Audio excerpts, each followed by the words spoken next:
Newcastle are going to Wembley after beating Arsenal by 2-0. Again, this time in the second leg of the EFL Cup Semi-Final. And in this video, we're going to be taking a look at how they did it, including a look at the tactics involved that helped Eddie Howe mastermind this sensational result.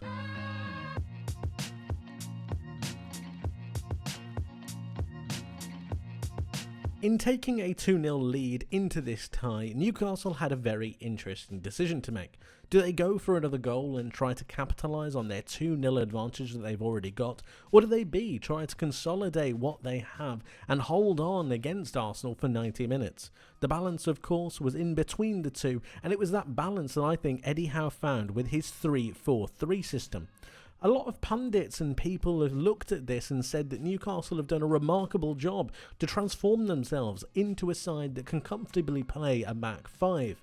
But I think they've been doing this all season, and if you're a regular viewer of this content and of this channel, you'll know that Newcastle have been tweaking with what they wanted to do defensively and always innovating at certain periods and certain times to best get the result that they require. Eddie Howe is no stranger to doing intricate and interesting things with not only his team selection but also his tactics. We've previously seen Joe Linton drop in and be almost a left-sided centre-back or even a left-back. We've seen Newcastle play with a 5-5-0 at times to stop the opposition from scoring. So Newcastle are not new to trying to innovate the way they defend, and here is no different. I believe that this has been perfectly set up and orchestrated by Eddie Howe throughout this entire season, almost culminating in this brilliant defensive display with attacking threat.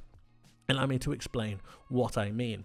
Arsenal enjoy having possession in front of the opponent's box, mainly utilising Martin Odegaard to drift from left to right to try and pick intricate passes through into the box. It's these passes that Newcastle wanted to stop, and they did this through their back three.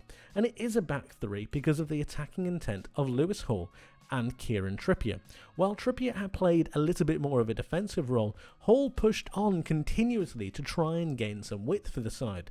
But it was through this back three that allowed Newcastle to prevent these channels on both the left-hand side and the right-hand side from being exploited, freeing Sandro Tonali and Bruno Guimaraes to be able to hold themselves onto Arsenal's midfielders.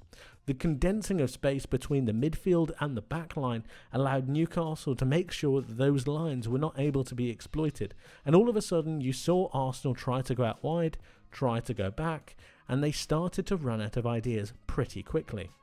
It was then down to Newcastle to exploit the space that Arsenal had left behind. Remember, Arsenal needed at least 2 goals to take it to extra time, which meant that Anthony Gordon, Alexander Isak and Jacob Murphy had the opportunity to exploit space in behind this Arsenal back line.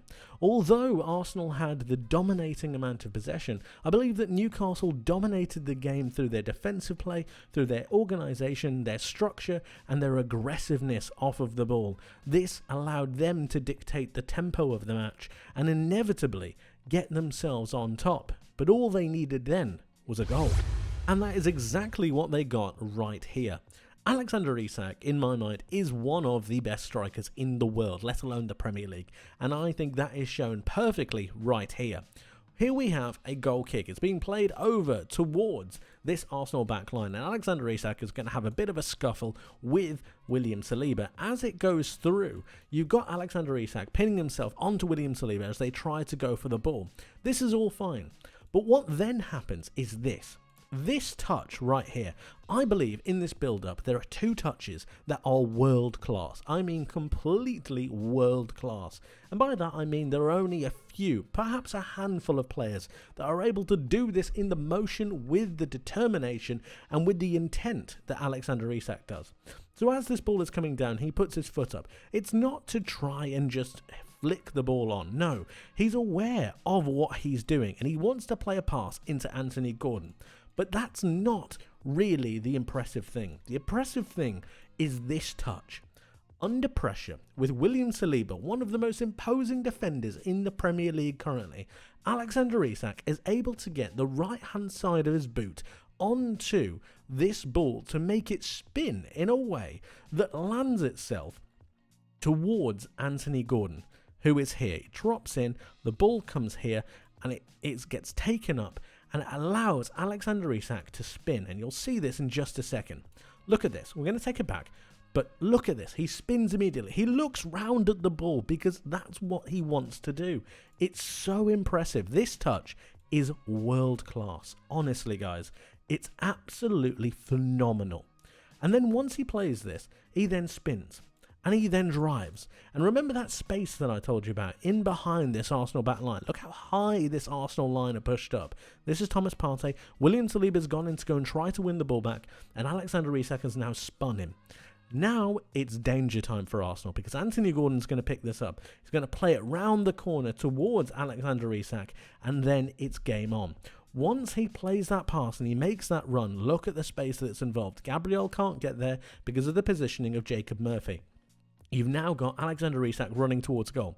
The next touch, which is world class, is this. This is absolutely phenomenal. We're going to take it back in a second, but look at that touch. The way he cushions it with his thigh is remarkable.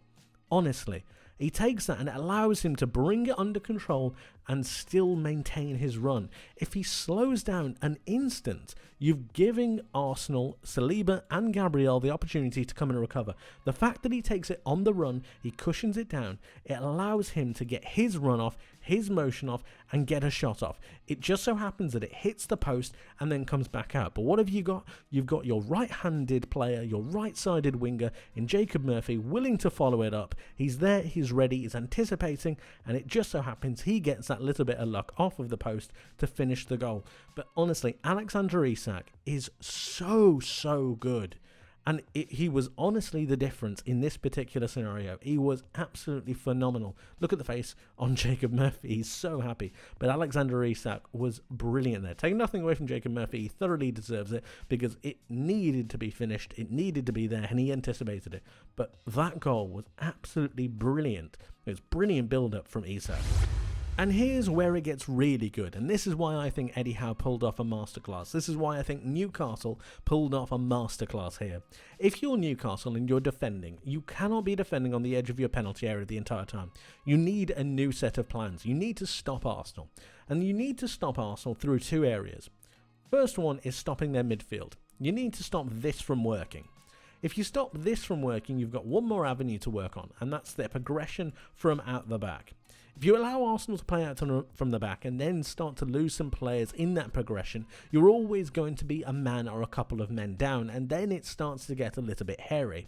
What Eddie Howe did so well was apply a man-marking pressing system. But what's so impressive is a man-marking pressing system with a back three. And that's because you're dedicating an extra player to be in a defensive unit. So to be able to apply a man-marked pressing system, especially from an Arsenal goal kick, it requires so much dedication. And this is how they did it. So you had Kieran Trippier, who was holding on to Leandro Trossard. Let's move each player individually. You had Jacob Murphy drop on to Lewis Skelly. You had Lewis Hall push on to Urian Timber. Dan Burn held on to Martinelli. But I know what you're thinking, don't worry, because we'll explain why this works in a second. You've got Anthony Gordon onto William Saliba, Alexander Isak onto Gabriel, and that left your Arsenal midfield three that you needed to look at. Bruno Guimaraes pinned himself onto Thomas Partey, Tonali onto Odegaard, Botman held on to Havertz, and Fabian Schär. This is where it gets really interesting. This is why Eddie Howe earns the big bucks. Fabian Schär pressured Declan Rice. You heard that correct. Fabian Schär pressured Declan Rice. He pushed up out of this back three, and he pushed up to try and stop Arsenal from progressing from their goal kicks. And it worked a treat, and I'll tell you why. I know what you're thinking, because you're thinking, well, what about Martinelli? Why can't he spin him beyond? Why can't Trossard beat Trippier? The reason is this press. It's all in the midfield. If you've got Tonali onto Odegaard, which means he can't receive the ball, Guimaraes onto Partey, which means he can't receive the ball, and Schär onto Rice, you can't progress the ball well enough to be able to hit Martinelli. And frankly, Arsenal didn't cotton on to the fact that Burn was against Martinelli. They just didn't do it. You've also got the idea of progressing far enough that it's always going to have a lot of room to run. There's always going to be a lot to recover, and Botman is going to be able to cover that more than likely. It's always a risk, it's always a danger, but this really worked for Newcastle and it allowed them to pin Arsenal in. They were turning over the ball on a number of occasions and it allowed them to be closer to goal. It was so brave, it was so determined, and tactically it was pretty fantastic. Because from this position they go on to score again. So remember what I said. You've got Gordon onto Saliba, you've got Isak onto Gabriel, but look at this Arsenal midfield too. Guimaraes is essentially holding hands with Partey, and Fabian Schär is pressuring Declan Rice. This is a no-go zone. You can't do it. Lewis Hall is pressuring Timber, and you've also got Kieran Trippier, or Jacob Murphy, I should say, who's currently out of picture, is pressuring Miles Lewis-Skelly. So you can't pass there either. So what option have you got? You can't go long because the header's probably going to be one, and it means that David Raya doesn't really have an option. You've then got the instigation, because Anthony Gordon is going to decide to make a run. And this is really impressive, because what he does is he moves forwards closer to Saliba to try and block that pass. But as he blocks that pass, he makes a bending run. And the bending run means so much. There's a reason why you don't go from here to here. There's a reason, because you're giving that out. If you don't do that and you bend your run, what you've got is you're taking this pass out, but at the same time you're still pressuring.